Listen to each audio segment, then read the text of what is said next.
Somewhere in Manama, Bahrain, inside a building most people driving past it every day have never noticed, sits a room full of servers that quietly runs a piece of the modern world.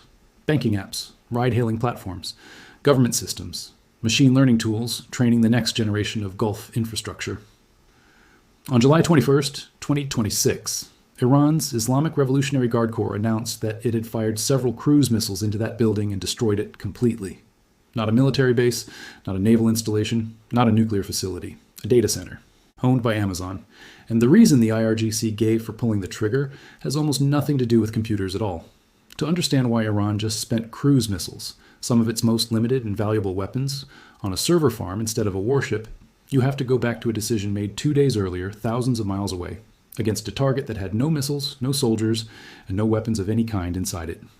On the morning of July 19th, at roughly 3:39 a.m. local time, American forces struck the Darkhaven nuclear power plant in Iran's Khuzestan province, a facility sitting on the Karun River about 70 kilometers south of the city of Avaz. Here's the detail that makes this strike different from almost every other target hit in this war. Darkhaven was not an operational nuclear reactor. It was under construction, a 360 megawatt facility that Iran had been building on and off since restarting construction back in December of 2022, budgeted at somewhere between $1.5 and $2 billion over an 8-year build. The International Atomic Energy Agency itself confirmed that at the moment American munitions hit that site, there was no nuclear material present, no enriched uranium, no radiological risk, just concrete, rebar, and construction equipment sitting empty in the desert. Iran's Atomic Energy Organization did not see it that way. Their statement called it a violation of international law and an assault on what they described as a symbol of the country's scientific progress. Iran's ambassador to the United Nations demanded the Security Council formally condemn the attack. And within roughly 48 hours, the Islamic Revolutionary Guard Corps had its answer ready, except the answer didn't come in the form of a missile aimed at an American base or a drone aimed at a warship in the Strait of Hormuz. It came in the form of a strike on a commercial cloud computing facility owned by an American retail and technology company, 25 kilometers, across a causeway from Saudi Arabia in the capital city, of a country that isn't even the one that carried out the original strike. Sit with that sequencing for a second, because it's the entire story. The United States hits a construction site that the IAEA says had no nuclear material in it. Iran responds by destroying, or claiming to destroy, a building full of servers that host banking apps and machine learning tools. That is not proportional retaliation in any traditional military sense. That is something else. That is a message. And to understand what that message actually is, you need to rewind even further than Darkhaven, all the way back to the first week of March, when this entire war took its strangest and most overlooked turn. On March 1st, 2026, Iranian drones struck Amazon Web Services facilities in the United Arab Emirates and in Bahrain simultaneously. 2 data centers in the UAE, 1 in Bahrain. It was, according to multiple outlets covering critical infrastructure and defense policy, the first confirmed physical military attack on hyperscale, cloud computing infrastructure in human history. Not a cyber attack, not a hack. An actual kinetic strike, drones in the sky, explosives on the ground, aimed specifically at a building full of server racks, structural damage, fires, water damage from the fire suppression systems kicking in. Multiple availability zones, the redundant clusters that cloud companies use so that one outage doesn't take down an entire region, went completely offline for more than 24 hours. And here's what actually broke when those drones hit. Not websites, not some abstract piece of the internet. Real institutions, serving real people in the middle of their actual lives. Abu Dhabi Commercial Bank, Emirates NBD, First Abu Dhabi Bank, payment platforms like HubPay and Elan, and Careem, the ride-hailing app that at the time served roughly 33 million customers across 14 countries. All of it hiccuped, stalled, or went down because of drones landing on a data center most of those customers had never heard of and could not have located on a map. Amazon's response to that first strike was almost unprecedented for a company of its size. They waived usage charges entirely for their Middle East central region for the month of March. They told customers in plain language that fully restoring the Bahrain and UAE regions would, in their words, take several months. And they began actively helping enterprise customers migrate their workloads to other regions. An admission, essentially, that this was not a problem you patch. This was a problem you evacuated from. Now here is where the story stops being about one bad night for a tech company and starts being about a deliberate, expanding, and increasingly formalized military doctrine. 10 days after that first strike, on March 11th, an IRGC-affiliated news agency signaled that the target list was expanding. Not just Amazon anymore. Google, Microsoft, IBM, NVIDIA, Oracle, Palantir, 29 separate offices, data centers, and research hubs spread across Qatar, Israel, the UAE, and Bahrain. And then, on March 31st, Iran made it official. The Islamic Revolutionary Guard Corps formally declared 18 American technology companies to be, in their words, legitimate military targets. Amazon, Microsoft, Google, Apple, Meta, Oracle, Intel, HP, IBM, Cisco, Dell, NVIDIA, Palantir, Tesla, Boeing, General Electric, JP Morgan Chase, and G42, the Abu Dhabi-based artificial intelligence company. Employees were told to evacuate any facility belonging to these companies within a 1-kilometer radius because strikes were scheduled to begin at 8 o'clock that same evening, Tehran time. Read that list again, because that is not a list of defense contractors. That is the guest list of the entire modern global economy: a bank, a car company, an airplane manufacturer, 4 of the most valuable technology companies on planet Earth. And the legal argument the IRGC used to justify targeting all of them was not some vague accusation of hostility. It was a specific claim, rooted in the language of international humanitarian law, that these facilities host dual-use infrastructure, meaning they serve both civilian functions and allegedly defense and intelligence workloads for the United States and Israel. Under the Geneva Conventions, a facility that has forfeited its purely civilian status by hosting military-relevant functions can, under certain legal interpretations, lose its protection from attack. It's called the principle of distinction. And what should genuinely unsettle you is that legal scholars examining Iran's argument afterward did not dismiss it as nonsense. Some of them called the underlying logic, however uncomfortable, genuinely difficult to refute, precisely because modern cloud infrastructure really does blend civilian banking systems with classified government and defense computing on the exact same physical hardware, sometimes in the exact same building. That's the trap. That's the actual strategic innovation buried inside this entire story, and almost nobody watching the missile footage is talking about it. For decades, the way you fought a war against a country's economy was you targeted ports, refineries, power plants, physical things you could see from a satellite and understand instantly. Iran, or at least the IRGC's military planners, appear to have identified something new. In the age of artificial intelligence and cloud computing, an enormous percentage of a country's military capability, its intelligence processing, its logistics, its command and control, doesn't live on a military base anymore. It lives inside a commercial data center, right next to somebody's grocery delivery app and somebody else's mobile banking login. And if you can successfully argue that blending makes the whole building a legitimate target, you have just found a way to strike at the heart of American military capability by hitting buildings that have almost no air defense, almost no hardening, and almost no expectation that they would ever need either. One researcher at Georgia Tech writing about this exact dynamic put it plainly. Commercial data centers, he said, are large, relatively fragile, and lack dedicated air defenses. He called them high-value targets that the entire multi-hundred-billion-dollar Gulf artificial intelligence build-out never adequately priced into its risk models. Read that sentence again, because it is in plain language, an admission that an entire regional economic strategy, tens of billions of dollars poured into building the Gulf into the next global hub for artificial intelligence and cloud computing, was built without anyone seriously wargaming what happens if a hostile military decides your server farm is now a battlefield. So April 1st arrives, right on schedule, right at 8 o'clock Tehran time as promised. Strikes hit Patelco's headquarters in Manama, the building that houses AWS infrastructure alongside Bahrain's own national telecommunications operations. Bahrain's own interior ministry confirmed it. Civil defense forces responded to an active fire at the site. Structural damage was confirmed. This wasn't a claim floating around on state media anymore. This was Bahrain's own government on the record, confirming that fire crews were putting out flames at a building tied to American cloud infrastructure. And by late April, more than a month after the original March 1st strikes, 31 separate AWS services across the Bahrain and UAE regions were still listed as disrupted. Not down for a day, not down for a week.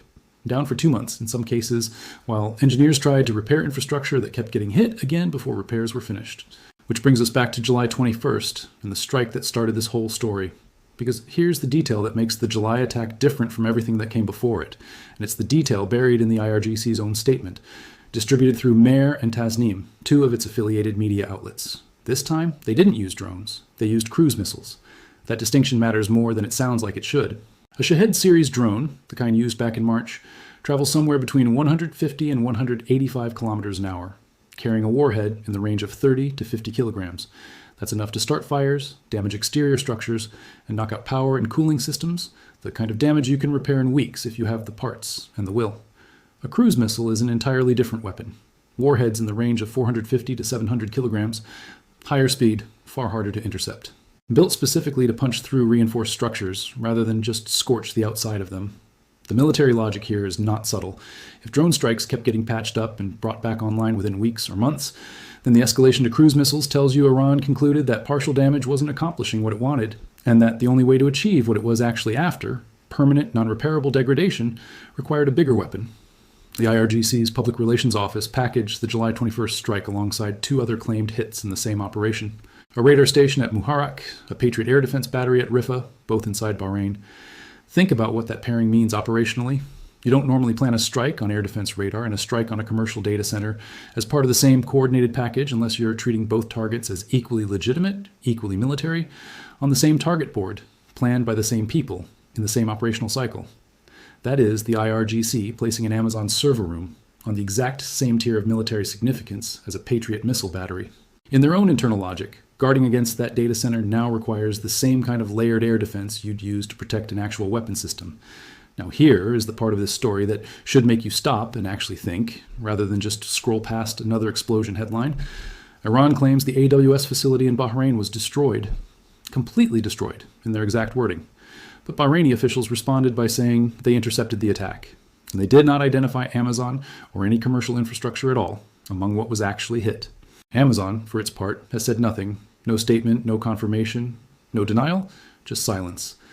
And AWS's own public status dashboards for the Bahrain region show no material change, because that region has already been marked as disrupted since the original March strikes, meaning it's entirely possible nobody outside of a very small circle of engineers currently knows whether this July strike actually changed anything at all, or whether it landed on a facility that was already sitting there, half wrecked and half empty from 5 months of accumulated damage. Let that sit for a second, because it's the exact same pattern you see across almost every claim coming out of this entire conflict. A dramatic announcement of total destruction, a flat denial or non-confirmation from the other side, and a middle ground of verified, on-the-record fact that is far murkier and far less cinematic than either side's version. It happened with claimed missile intercepts. It happened with claimed troop losses. And now it's happening with a data center, of all things.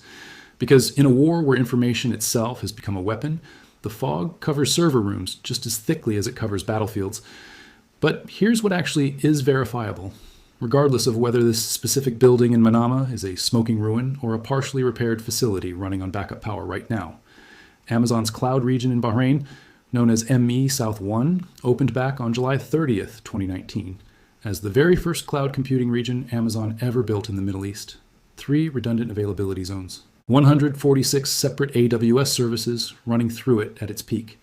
For years, it was the single most important piece of cloud infrastructure serving governments, banks, and enterprises across the entire Gulf region, generating somewhere between $1.5 and $2.5 billion annually before this war began. It wasn't some minor regional outpost. It was foundational infrastructure that an enormous slice of the Gulf's digital economy was quietly built on top of. The way a city is built on top of a water system, nobody thinks about until the pipes break. And that's exactly the vulnerability sitting underneath this entire story. Saudi Arabia, just across the causeway from Bahrain, only just opened its own in-kingdom cloud region in Riyadh in January of 2026, backed by a $5.3 billion Amazon investment commitment. But a cloud region going live is not the same thing as every enterprise customer actually moving their systems into it. Companies that spent 7 years building their entire digital infrastructure around Bahrain's specific compliance certifications, network configurations, and availability zones cannot simply flip a switch and relocate to Riyadh. That kind of migration takes years, not months, involving re-architecture, recertification, and contract renegotiation at every single layer. Which means right now, in the middle of an active war where data centers are being formally declared legitimate military targets, an enormous amount of the Gulf's financial and government infrastructure is sitting exactly where it was before the war started, exposed because the alternative simply wasn't built in time. Think about the layers stacked on top of each other here.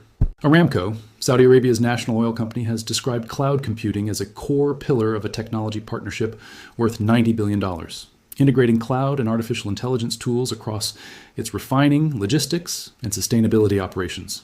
That is the literal backbone of the country's oil economy, increasingly dependent on cloud infrastructure sitting in a region that a hostile military has now formally declared fair game and has now struck with drones, then missiles, then cruise missiles in escalating waves over the course of 5 months.